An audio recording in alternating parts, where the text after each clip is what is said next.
பெரியப்பாவை என் அப்பா மாதிரி நினைக்கிறேன். அவரை நான் தோக்கடிக்க நினைக்கிறேனா? ஐயோ, பெரியப்பா நீங்க அப்பா மாதிரி அம்மா மாதிரின்னு சொல்லி சொல்லி அந்த ஆளைய காலி பண்ணிடுவடி.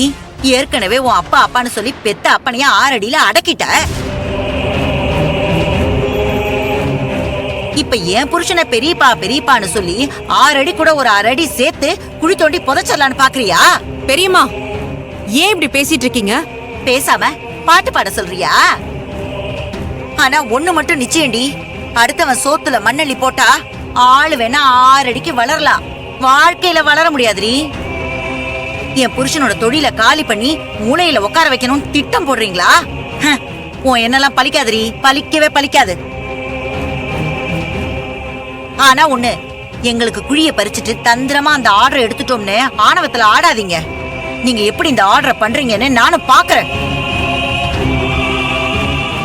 ஏதோ ஒரு காம்படிஷன்ல ஜெயிச்சுட்டா பெரிய சமையல் சாம்ராஜ்யம் நினைப்பா? 1000 பேருக்கு சமைக்கிறது ஒண்ணும் சாதாரண விஷயம் இல்ல. யார வச்சு சமைப்பீங்க? சமைக்க தெரிஞ்ச ஒருத்தனும் எங்கேயோ காணாம போயிட்டான், போனவன் வருவானான்னு தெரியல. இதுல பேசுற பேச்சு சீ. பெரியம்மா, வாய்க்கு வந்தபடி எல்லாம் பேசிட்டு இருக்காதீங்க. இப்ப என்ன, நாங்க அந்த ஆர்டர் பண்ணக்கூடாது அதானே? இந்தாங்க அட்வான்ஸ் பணம், அந்த ஆர்டரை நீங்களே பண்ணுங்க. அவர்கிட்ட நான் பேசிக்கிறேன். இந்தாங்க. ஏய், என்ன பிச்சை போடுறியா? பிச்சை போடுறியா? நீங்க எல்லாம் கத்துக்குட்டீங்க, நாங்கெல்லாம் இந்த தொழில பழம் தின்னு கொட்டை போட்டவங்க. இதை விட பெரிய ஆர்டரை நாங்க எடுத்து பண்ணுவோம். ஆனா இந்த ஆர்டரை நீங்க எப்படி பண்றீங்க நான் பாத்துறேன்டி, பாத்துறேன்.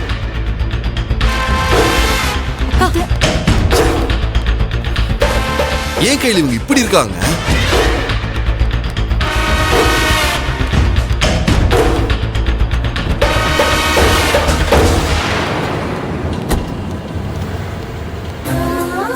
நம்ம சொல்ல வரதையே புரிஞ்சுக்க மாட்டேங்கிறாங்க.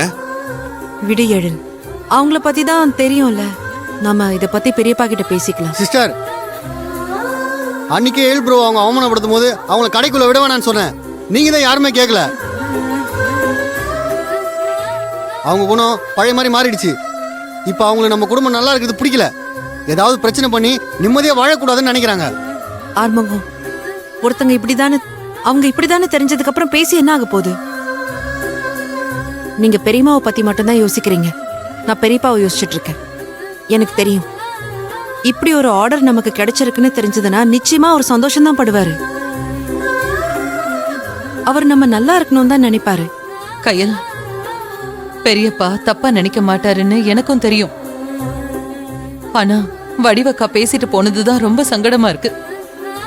இத பத்தி பெரியப்பாவுக்கு போன் பண்ணி நீ ஒரு வார்த்தை சொல்லிடு. நான் பண்றேன். ஆனா போன் பண்ணி உங்களுக்கு வந்த ஆர்டர் எங்களுக்கு தேடி வந்தது, அதை வாங்கும் போது பெரியம்மா வந்து இந்த மாதிரி எல்லாம் பேசி பிரச்சனை பண்ணாங்கன்னு சொன்னா, அப்புறம் பெரியப்பா கோவத்துல பெரியம்மாவை அடிச்சிட்டாருன்னா 2 பேருக்குள்ள நாம தான் சண்டை இழுத்து விட்ட மாதிரி ஆயிடும். இந்த பிரச்சனையை அப்படியே விடுங்க. நான் பெரியப்பா கிட்ட பேசுறேன். கண்டிப்பா பெரியப்பா நமக்கு தான் சப்போர்ட் பண்ணுவாரு.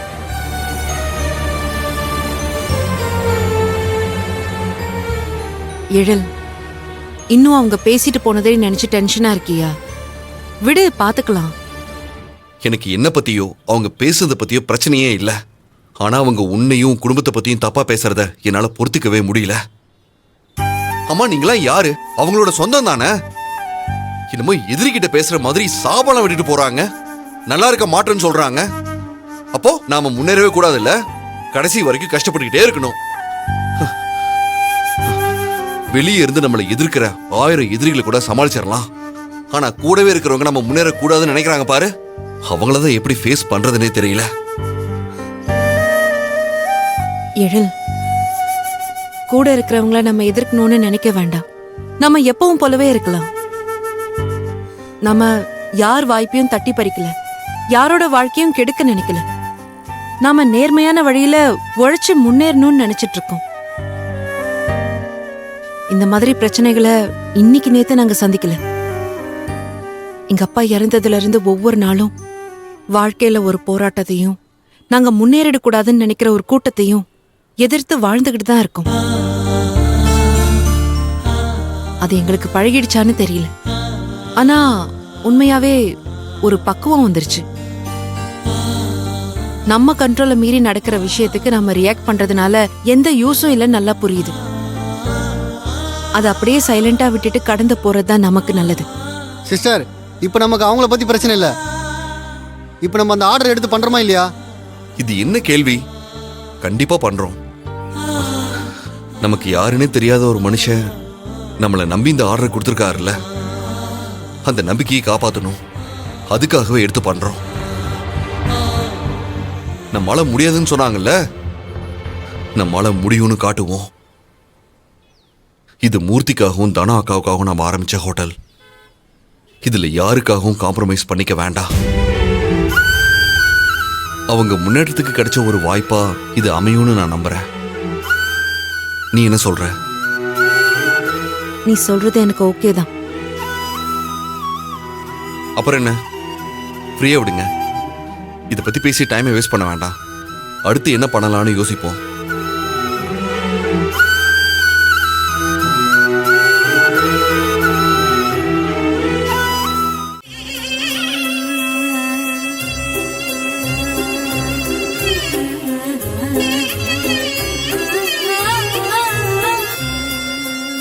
எங்க உங்களுக்கு என்ன ஆச்சுங்க? நீங்க எங்க இருக்கீங்க? எப்போ வருவீங்க? எனக்கு ரொம்ப பயமா இருக்குங்க.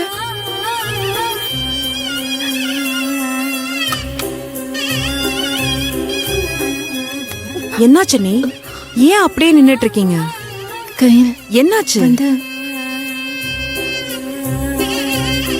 அவர் ஏதோ பிரச்சனையில இருக்காரு. அவரை பத்தி எந்த தகவலும் இல்லைன்னு சொல்லிடலாமா? அப்படி சொன்னா கையில் எப்படி தாங்கிக்குவா? அண்ணி, என்னதான் யோசிக்கிறீங்க? இந்த ஆர்டர் நம்ம எடுத்து பண்ணலான்னு முடிவு பண்ணியாச்சு. இந்த ஆர்டர் நம்ம அனு மிஸ்ஸுக்கானது. இது நம்ம சிறப்பா பண்ணணும். மூர்த்தி வரத்துக்குள்ள இத கரெக்டா நம்ம பண்ணி முடிச்சிடணும். அதென்ன அவன் வரத்துக்குள்ள? அதான் அவன் வந்துருவான்ல. 2 நாள் தானே சொன்னீங்க. அண்ணி, மத்தியானம் கால் பண்ணுவான்னு சொன்னீங்க. பண்ணுவான்ல? நான் இப்ப என்ன சொல்லுவேன்? அவர் நம்பர் ஸ்விட்ச் ஆஃப்னு வருது. அவர்கிட்ட இப்ப வரைக்கும் பேசவே இல்லை. காலையில உங்களை கஷ்டப்படுத்திட கூடாதுன்னு தான் போய் சொன்னேன்னு எப்படி சொல்லுவேன்? அண்ணி, பதில் சொல்லாம யோசிச்சுக்கிட்டே இருந்தீங்கன்னா எனக்கு என்ன புரியும்? ஒண்ணு இல்லம்மா, பண்றேன்னு தான் சொல்லியிருக்காரு. அப்படி பண்ணானா இந்த மாதிரி ஒரு பெரிய ஆர்டர் வந்திருக்கு, 1 லட்சம் ரூபாய் அட்வான்ஸ் கொடுத்திருக்காங்கன்னு சொல்லி உடனே கிளம்பி வர சொல்லுங்க. இல்லனா போனை என்கிட்ட கொடுங்க, நான் பேசுறேன். சரியா? அண்ணி, இந்த மாதிரி ஒரு பெரிய இடத்த ஆர்டர் பண்ணணும், அதுக்கான வாய்ப்பு கிடைக்காதான் தானே அவன் எதிர்பார்த்து காத்துட்டு இருந்தான். அவன் ஆசைப்பட்ட மாதிரி ஒரு பெரிய இடத்துல அவனுக்காக ஆரம்பிச்ச இந்த ஹோட்டல்லயே ஒரு ஆர்டர் கிடைச்சிருக்கு. அதுக்கு கண்டிப்பா அவன் இருக்கணும்ல. இந்த ஆர்டர் எடுத்து நல்லபடியா பண்ணணும். அதனால மூர்த்திக்கும் ஒரு அடையாளம் கிடைக்கும். அந்த அடையாளத்தை உருவாக்கணும்னு தான் அவன் இவ்ளோ நாளா போராடிட்டு இருந்தான். அதுக்கான வாய்ப்பு இப்ப கிடைச்சிருக்கு.